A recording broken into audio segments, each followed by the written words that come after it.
started, we're probably going to have to turn around because we're going to do a little nature awareness meditation. Can you hear me okay, like this? Because I did practice using a microphone. So you can hear me okay this way? Okay. So we might want to turn our chairs or turn ourselves facing this beautiful nature, natural scenery we have.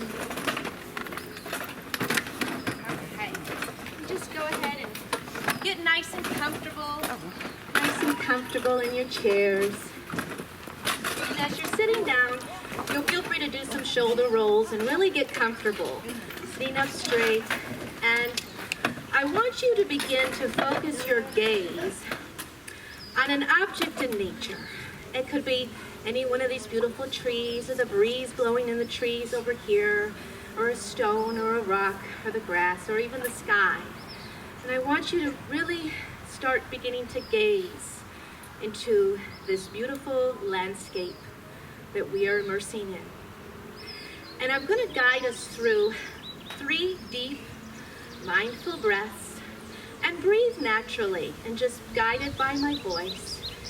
And continue gazing deeply, listening to the sounds, smelling the smells, hearing the birds.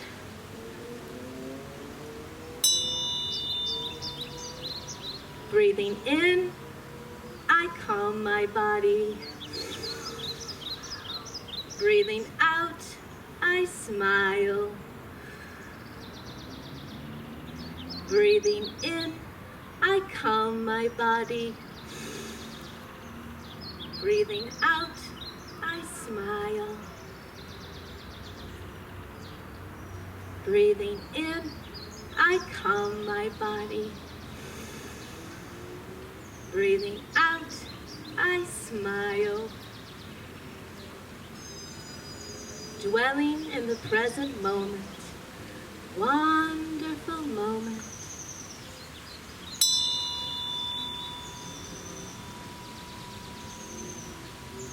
And then you can gently release your gaze and slowly come back to center. Nice and slow.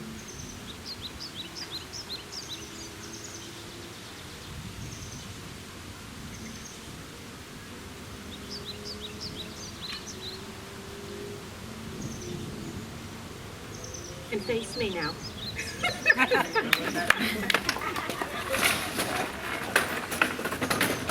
Wow, thank you so much, everybody. How do we feel? Great. Feel a little more relaxed, more present. I really did that for me. I was a little jittery. This is the first time I've been out and about in person since March of 2020. And a lot has happened, as we know, in all our lives, and transitions all around. And I feel like I've been in this cocoon, and I'm emerging from this chrysalis as a new butterfly. Wings a little wet. My name is Monica, and I am an eco-gerontologist. And this is my first, I'm so excited, I'm almost have tears in my eyes, because this will be my first presentation as an eco-gerontologist. So thank you all for being here, and just what a magical, amazing day. You know, we had a little bit of the rain this morning, in the clouds, and this perfect weather, and this wonderful climate that we have here year-round, you know, these beautiful, accessible spaces.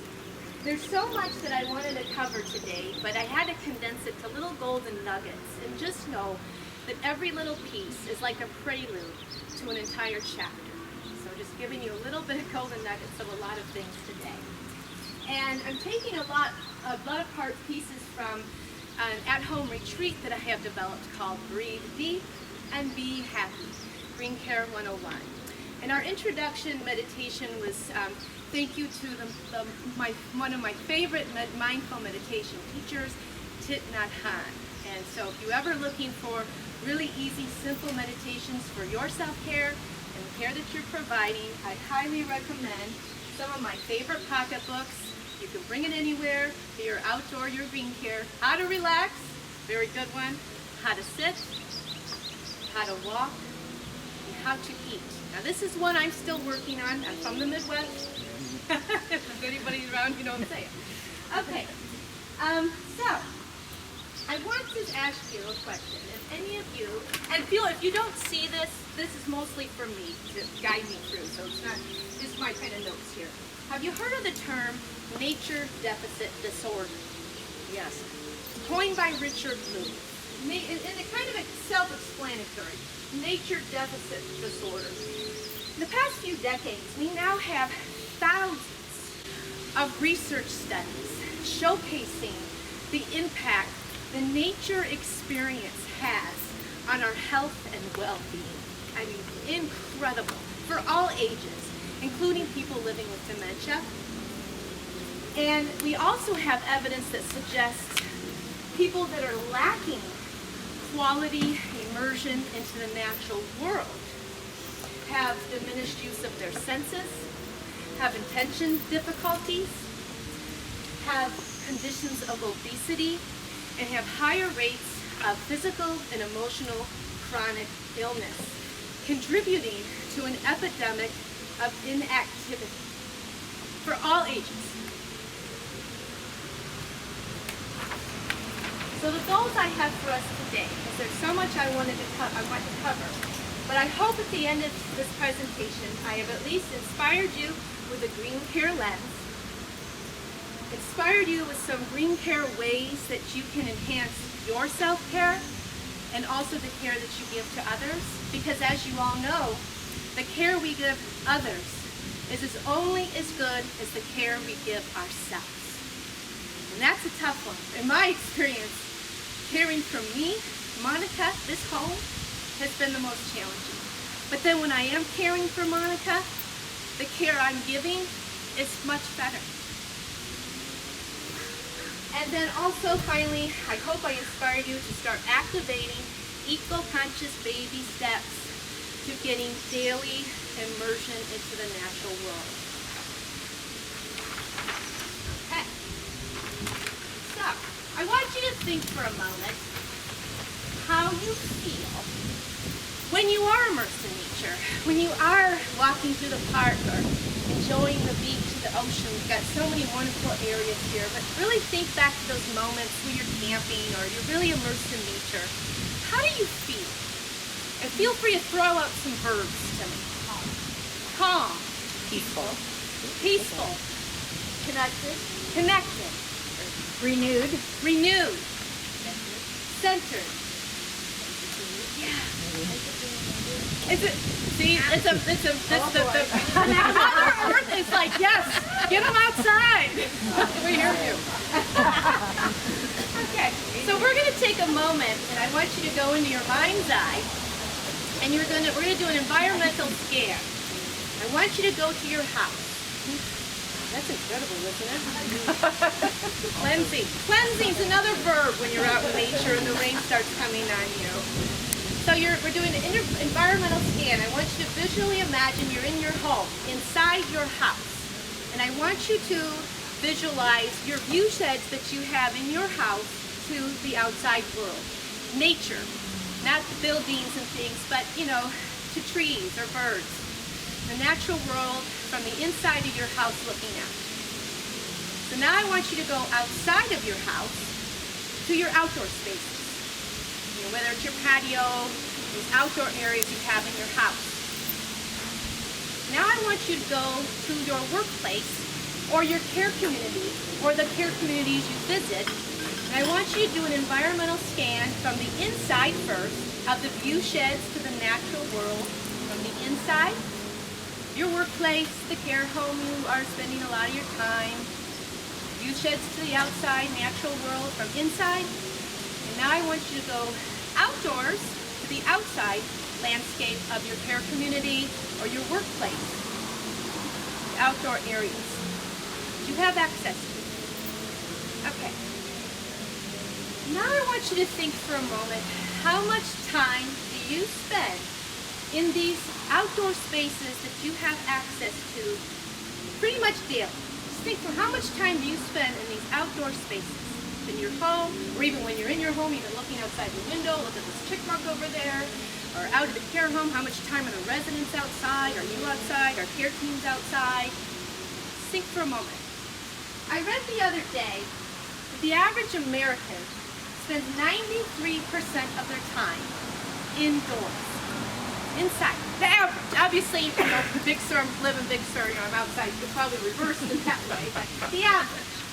And also, the average American spends about 88% of their time indoors during the work week.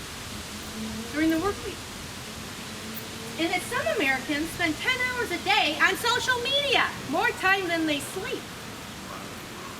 And then also 70% of Americans eat lunch at their desks or inside their office, if they're even eating lunch, right?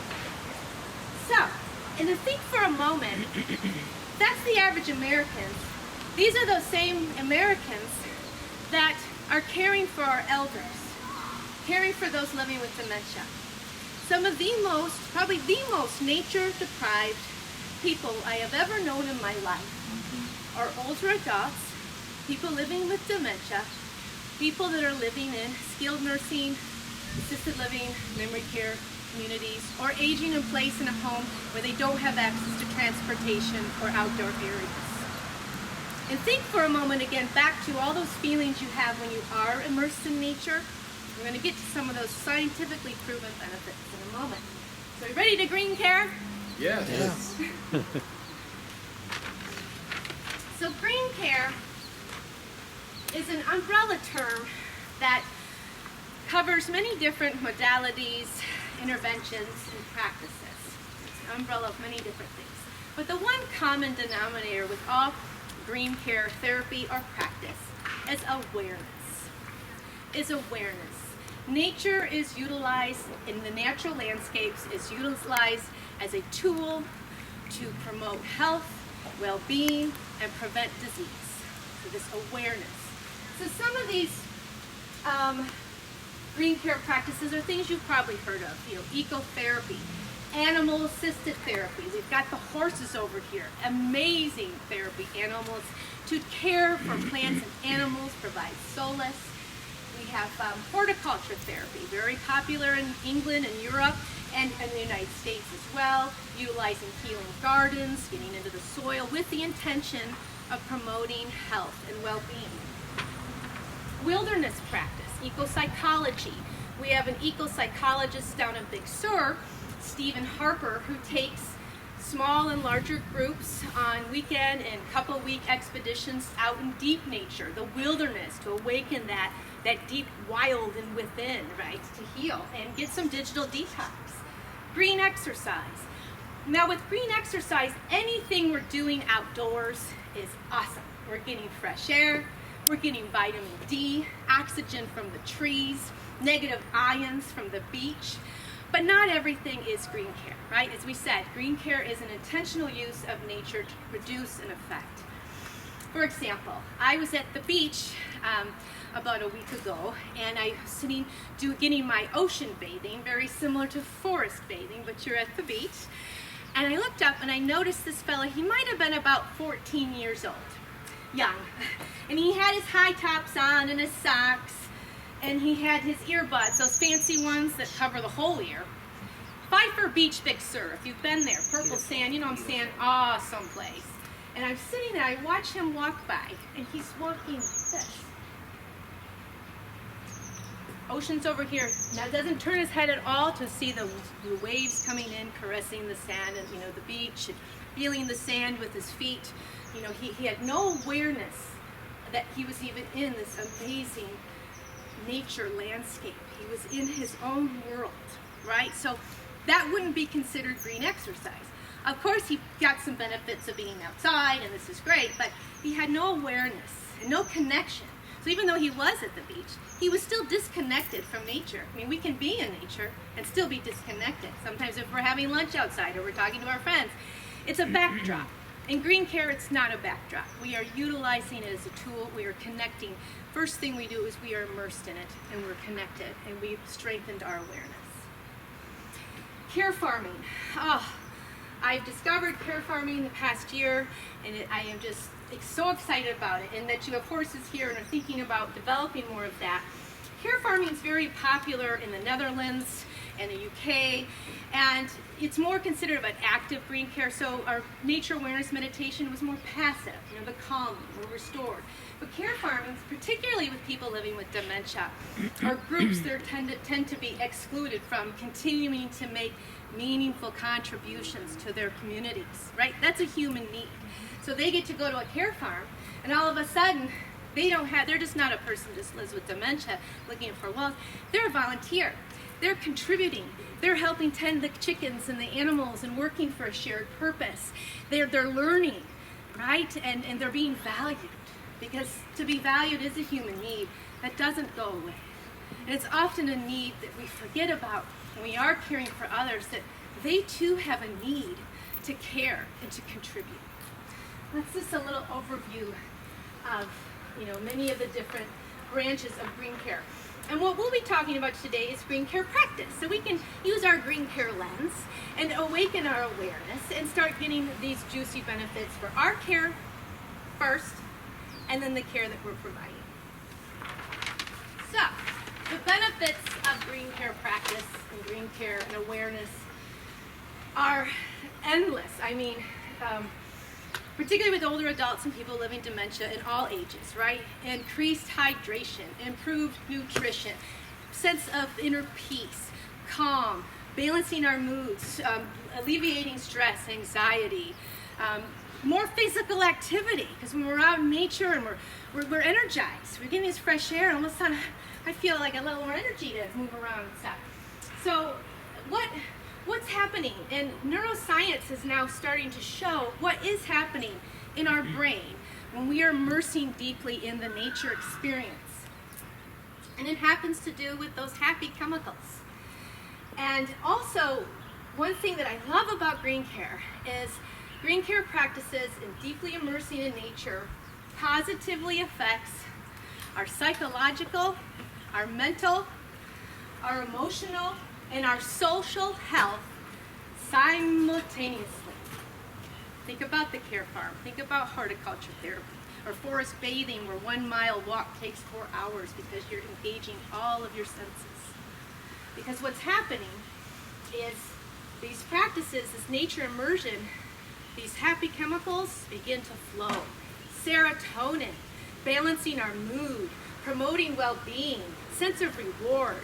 Research has shown negative ions, which are plenty in ocean landscapes, waterfall landscapes. Those little invisible molecules get into our bloodstream, and all of a sudden, like when you get to the beach, right, you're like, all that stress and stuff is gone. Because there's a physiological response. Your body's producing more serotonin. Your body's producing more dopamine, the feel-good hormone. You can get it from a bag of chips, but guess what? You go out in nature, go on the beach, yay, there's no bad effects, right?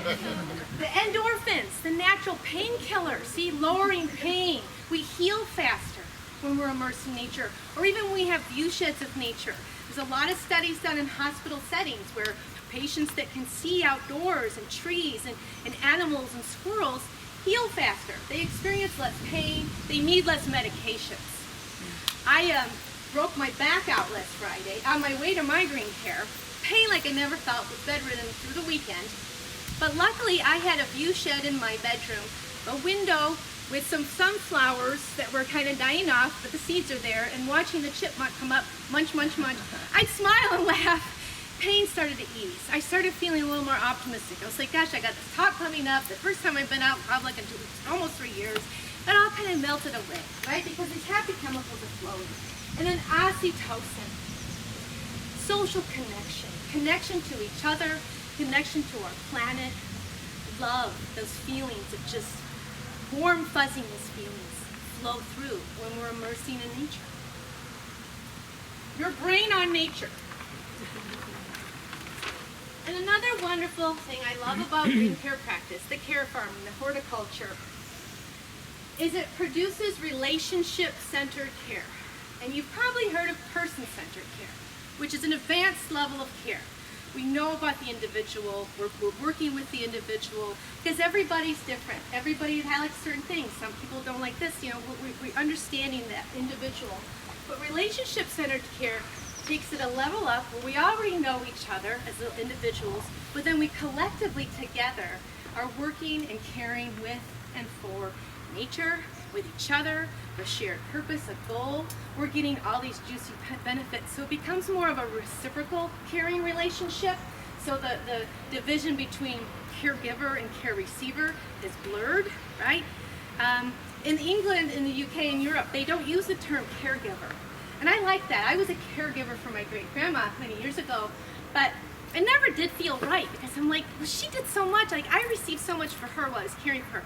They use the term carer, and I like that, care, because it leaves room for that understanding that when we're giving care, remember those that are receiving our care, they also have an innate need to care and to care for each other. And that's why, for caring for the plants and the animals and being able to help you, remember that in your mind's eye, that is care you're giving. You're giving them an opportunity to fulfill that need. Remember Maslow's hierarchy of needs, contributions, self-esteem to accomplishment. That doesn't go away. It doesn't go away. So flipping the script from I'm giving all this care to the person I'm caring for and the community I'm caring for is also caring for me. And let's give them more opportunities to do that. For me, for the plants, for the gardens, for the horses, and then they also get a lot of those, all of us, when we're doing green care, we all benefit. So you're getting your self-care while you're caring, right? People say, I don't have time to take care of myself. Really? Well, there's some ways you can get it in, in your workday. So, so caring for plants, animals, and each other provides solace for always. And I remember when I first experienced relationship-centered care, and it was before the pandemic, and I was a meaningful engagement professional doing my Rock and Wrinkles musical movement for vibrant aging program. And I had a client that I worked with one-on-one who had advanced vascular dementia. And one day I decided to flip the script. And I knew she had played piano maybe 30-some years before and never really talked to me about it, but I picked up some intro books. I don't have a background in piano. There happened to be a piano in the room we worked in. So I said, hey, let's sit at the piano for a minute. I put the books up there. Right away, she puts her glasses on and she starts playing. It's like, oh my gosh, you're going to teach me piano. Like, this is how it's going to roll moving forward.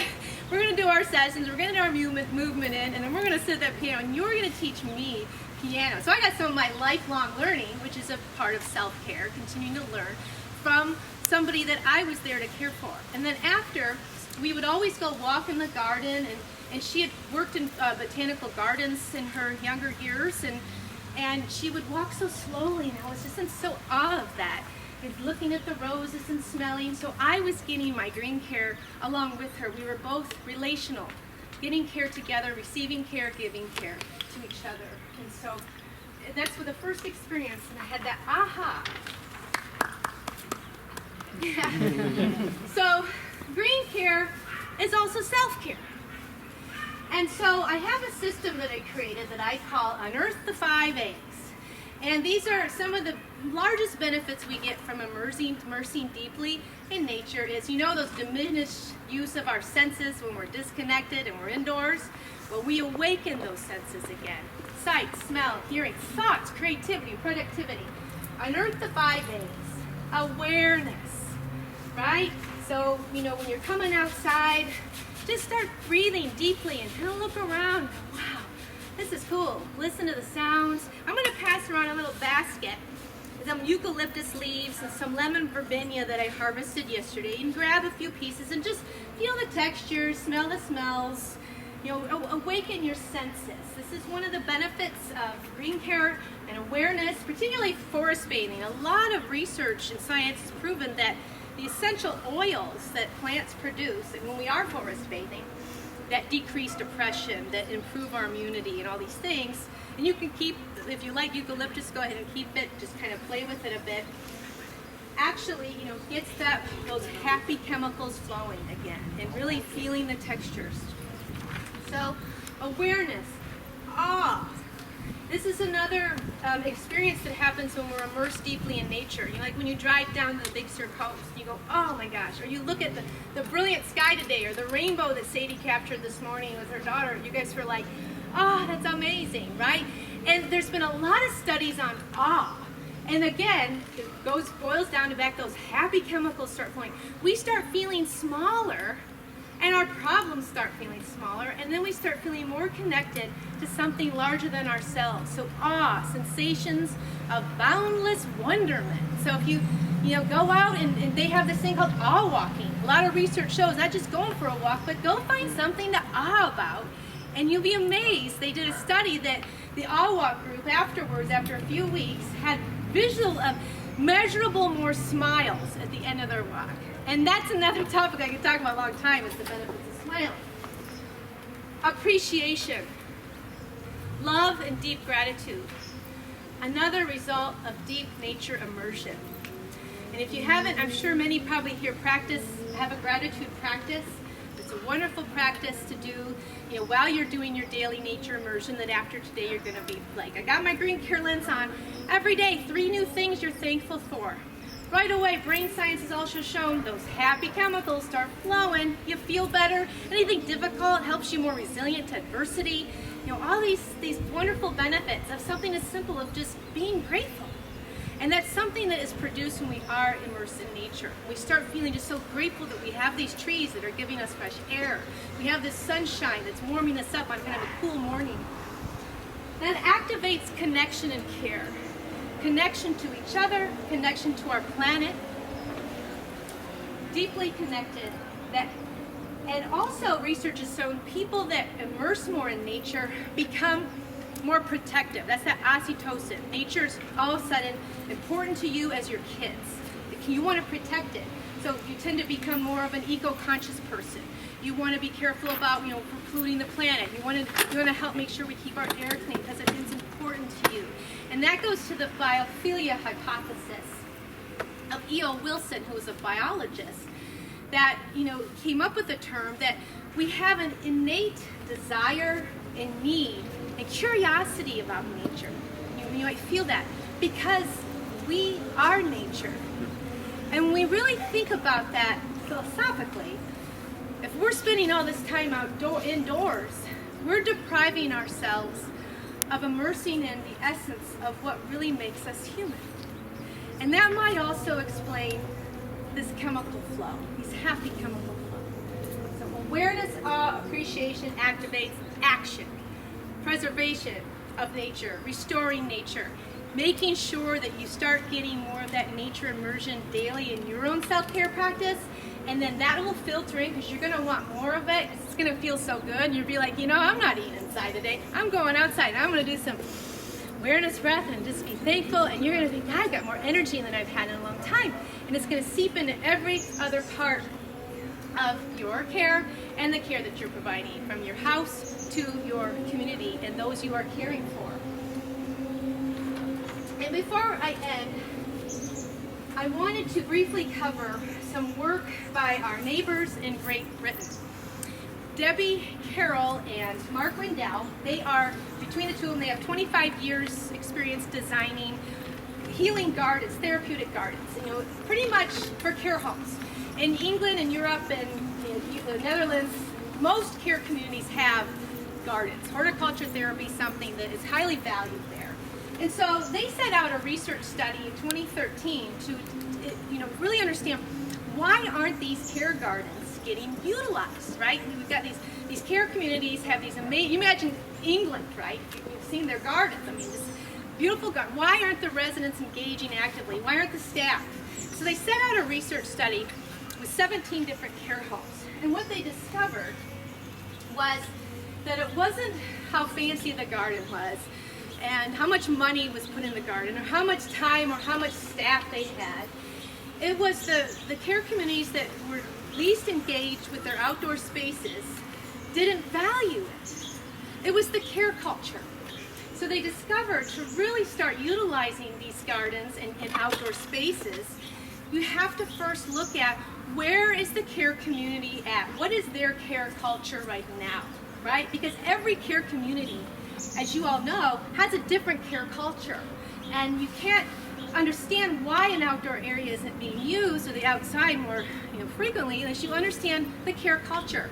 So in their research, and this is some of the things they discovered, they created, and I wanted to show this because it's just awesome, and it's a lot of the work I do as an eco-gerontologist to help communities, is they created a care culture journey map. And they made it big so that, you know, the care community, so not just the administrators and the owners, but also the caregivers and care managers can take a look, and they set it on a table and everybody can get around it and figure out where we are at our care culture journey. So the center section here is right up here is relationship-centered care. That's where we all want to be, right? That's where we all want to be. Person-centered care here, up to relationship-centered care. And then way down at the bottom is more like the medical model, acute, skilled nursing. I don't think a lot of them don't ever get outside, you know. So finding your place on the care culture map now and these different elements, and then that helps you lead towards, okay, how do we get to here? Here's where we are, and we'll work towards eco-conscious baby steps to getting up here. So I wanted to share this with you because I know we didn't have too much time, but it's just amazing. And what they did find, like I said, is it wasn't the most expensive gardens and the communities that had the most staff and things. It was, you know, the culture, the care culture. So it is a shift of consciousness. It's a shift of awareness. And that's why I come back to that green care lens. And I am convinced, and research has shown this, that if we, the care providers, the care owners, the administrators, start experiencing incorporating green care practice for our self-care and our home outdoor environments. I don't know how much you're there, but you might go home and say, you know, I think I gotta be out here a little bit more. We start doing it, it'll seep into a value that we hold dear, and then we're gonna bring it to our care culture and our care community. And when we're helping people decide where to move to, you wanna have that green care lens. Well, how often we get outdoors?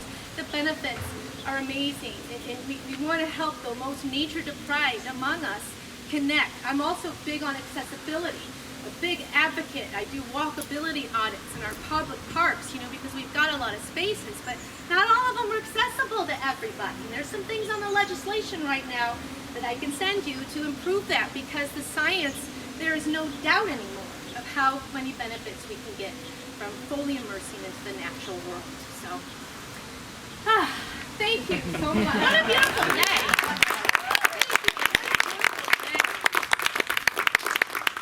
And I also, before I go, I did want to, some of my favorite books, you know, of course, John Muir poems. He's very deep ecology. You can bring one of these with you on your next hike. And also Richard Love. Now, he does a lot with kids, but everything that vitamin N, he coined that, you know, take 10 for vitamin N, right? People used to do smoke breaks. You can go and say, I'm out 10 for my vitamin N. And go out and sit by a tree for a bit and just breathe, you know. So he has like over 300 plus ways to really invigorate your families. All of this can be applied to your residents and your self-care. Last child in the woods, last elder in the woods, right? Those are my favorite. Biophilia, Wilson. This is an oldie but a goodie, Eco-Psychology. It's a collection of different essays from ecotherapists back 20 plus years ago. And then, of course, these are the manuals that go along with Debbie Carroll and Mark Randell's work on care culture change. If you're really serious at going on the journey, these are the guidebooks, and I am also a consultant with this model of really, let's see where we're at, and let's get outdoors for our, and everybody benefits. Then you get your self-care while you're parents, right? Okay? So thank you so much.